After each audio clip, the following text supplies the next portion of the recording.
जय श्री राम सभी को।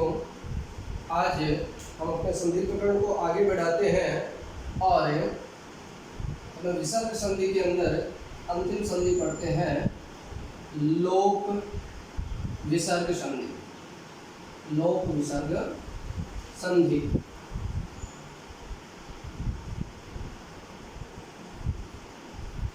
हमने पढ़ा, विसर्ग का स बनता है, विसर्ग का उ बनता है और विसर्ग का रे बनता है।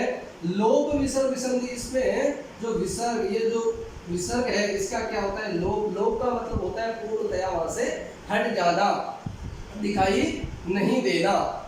अस्तु, इसके लिए हम दो नियम पढ़ते हैं। पहला जो इसका नियम है वो है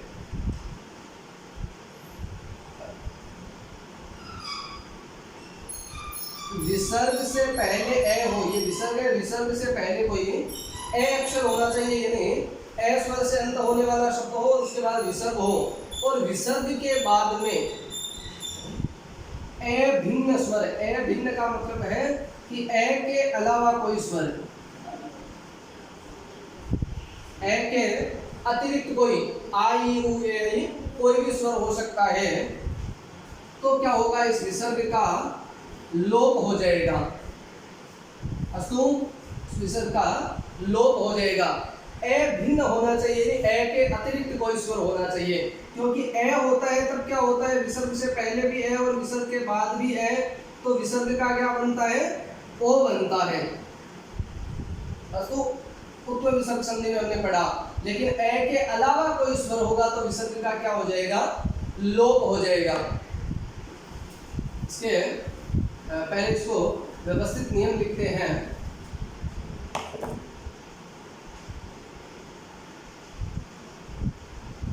विसर्ग से पहले ए हो तथा विसर्ग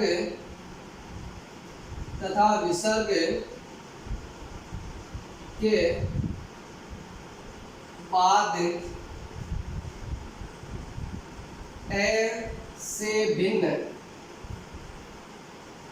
ए से भिन्न कोई स्वर रहे तो विसर्ग का लोप हो जाता है। लोप हो जाता है।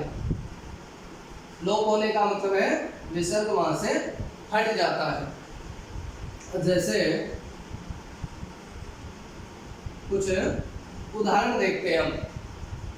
जैसे अतः धन एव, अतः धन एव, यहाँ अतः के बाद विसर्ग है और विसर्ग के बाद, विसर्ग से पहले तो ए है, तय के अंदर विद्यमान है जो ए है, और विसर्ग के बाद क्या है, ए की मात्रा है। तो नियम यही कहते हैं, विसर्ग से पहले यहाँ क्या है, ए है, तय के अंदर जो ए है। हलंत तय और ए मिलकर के पूरा तय होता है। तो ए है और विसर्ग से पहले ए है और विसर्ग के बाद ए के अतिरिक्त कोई भी स्वर हो सकता है। यहाँ पर ए है तो भी ए भिन्न है, तो विसर्ग का क्या कर देंगे, लोप कर देंगे, तो बन जाएगा अत एव। क्या बन जाएगा, अत एव। जैसे अगला उदाहरण देखें तो अर्जुन उवाच, अर्जुन उवाच। गीता में हम पढ़ते हैं, श्रीमद् भगवद गीता जब पढ़ते हैं, श्री भगवान उवाच और अर्जुन उवाच। अर्जुन उवाच, यहाँ पर अर्जुन में प्रथमा विभक्ति तो विसर्ग है यहाँ पर, और विसर्ग से पहले ये अर्जुन के नए के अंदर ए है, और उसके बाद में उवाच, उवाच मैंने कहा, वच धातु लिट लकार का रूप है, उवाच मैंने कहा। तो ये उ है, ए भिन्न है, ए के अतिरिक्त है कोई, तो यहाँ विसर्ग का क्या करेंगे, लोप कर देंगे। क्या हो जाएगा? अर्जुन उवाच। अर्जुन उवाच। अस्तु, ऐसे ही और उदाहरण देखते हैं हमें। बालः धन इच्छति। बालः धन इच्छति। यहाँ बालः का जो विसर्ग है, विसर्ग से ठीक पहले ए है, तो विसर्ग से पहले ए है और विसर्ग के बाद इधर ए के अलावा ए से भिन्न कोई स्वर है, ए से भिन्न है ई, तो हम विसर्ग का क्या करेंगे? लोप कर देंगे। तो क्या हो जाएगा? बाल इच्छति। बाल इच्छति। अस्तु, एक देखते हैं, उदाहरण देखते हैं। रामः धन उपदिशति। उपदिशति। राम है धन उपदिशति। यहाँ राम का जो ए है उसके बाद विसर्ग है, यानी विसर्ग से पहले राम के अंदर विद्यमान ए है और प्लस के उस तरफ यानी विसर्ग के बाद क्या है? ओ है, यानी ए के अतिरिक्त स्वर है। तो इस विसर्ग का क्या करेंगे? लोप कर देंगे। तो रूप क्या बन जाएगा? राम उपदिशति। उपदिशति। अब एक प्रश्न आपके मन में ये हो सकता है कि यहाँ जो ये आपको दिख रहा है, यहाँ हम इधर ए है और इधर ए है और ऊ है, तो क्यों ना इनके बीच में भी संधि कर दी जाए।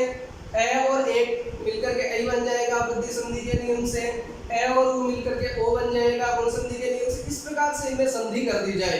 लेकिन हमें ध्यान रखना है कि जिसमें लोप विसर्ग संधि हो जाती है उसमें फिर से गुण वृद्धि आदि संधि नहीं होगी।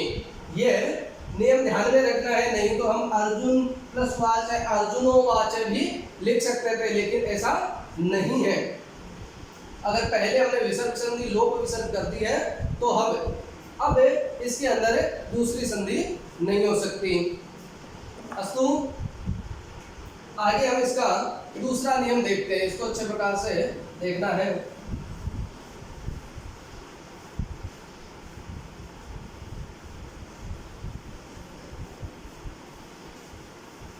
ये लोप विसर्ग संधि का पहला नियम हुआ। अब इसका दूसरा नियम देखते हैं।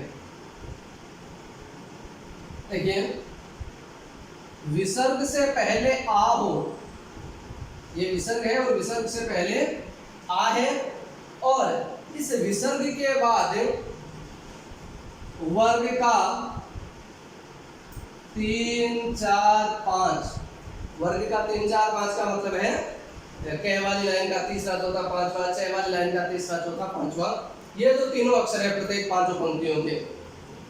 इसके अलावा या, र, ल, व है, या कोई स्वर ये रहे। विसर्ग से पहले तो आ होना चाहिए और विसर्ग के बाद में 3, 4, 5 य, र, ल, व है।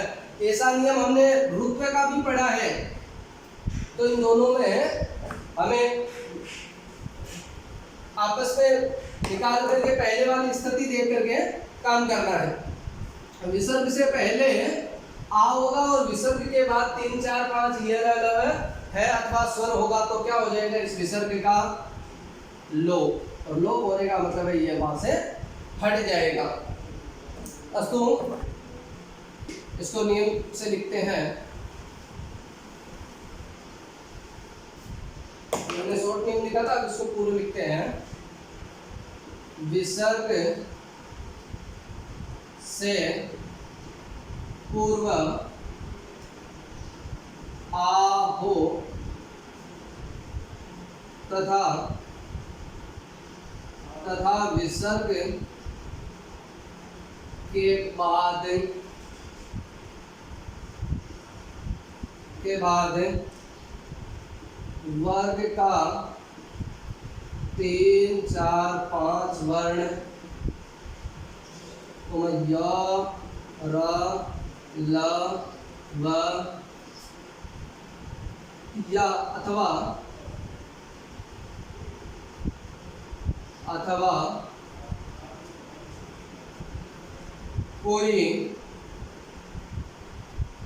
कोई स्वर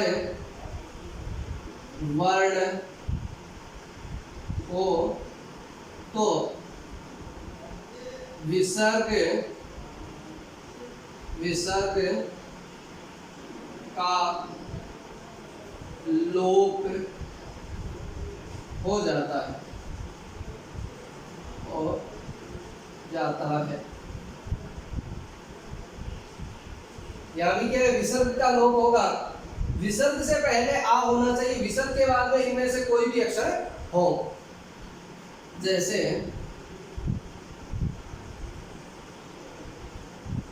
जनः धन भ्रमन्ति, जनः धन भ्रमन्ति। यहाँ क्या है, विसर्ग से पहले आ की मात्रा है और विसर्ग के बाद में भय है, तो पै फ ब भय चौथा अक्षर है, तो 3 4 5 में से कोई हो तो विसर्ग का क्या हो जाएगा, लोप हो जाएगा। तो क्या बन जाएगा, जना भ्रमन्ति, जना भ्रमन्ति। जैसे तः धन गच्छन्ति, तः धन गच्छन्ति। या तः विसर्ग से पहले आ है और विसर्ग के बाद में गए तीसरा अक्षर है, तो विसर्ग का क्या करेंगे, लोप कर देंगे। तो क्या हो जाएगा, ता गच्छन्ति, ता गच्छन्ति। ऐसे अगला उदाहरण देखिए, बालिकाः नमन्ति, बालकाः नमन्ति। यहाँ बालकाः जो आ है उसके बाद विसर्ग है, विसर्ग से पहले आ है, उसके बाद में नमन्ति का न जो है वो 5वां अक्षर है, तो विसर्ग का क्या कर देंगे, लोप कर देंगे। तो हो जाएगा बालिका नमन्ति, बालिका नमन्ति।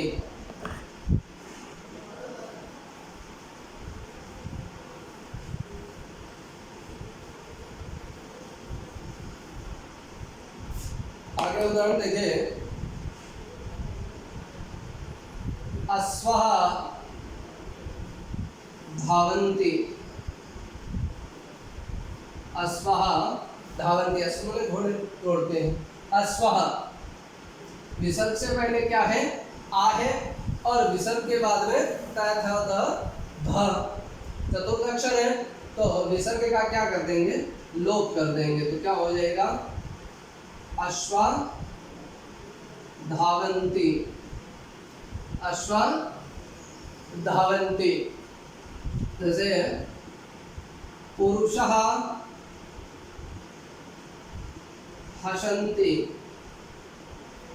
पुरुषः हसन्ति। विसर्ग से पहले क्या है, आ है और विसर्ग के बाद में है, तो क्या हो जाएगा, पुरुषा हसन्ति। अस्तु, ये हमने 2 नियम लोप विसर्ग संधि के पढ़े। इस प्रकार से जहाँ विसर्ग हटती है उसको हमें लोप विसर्ग संधि कहते हैं। अस्तु, इस प्रकार से विसर्ग के चारों भेद हमने पूर्ण रूप से पढ़ लिए। अब इनका अच्छे से एवं अभ्यास करेंगे तो उदाहरण हमारे स्पष्ट रूप से प्रत्येक को देखते ही हमारे समझ में आने लग जाएगा। एक इसमें छोटा सा नियम और भी होता है।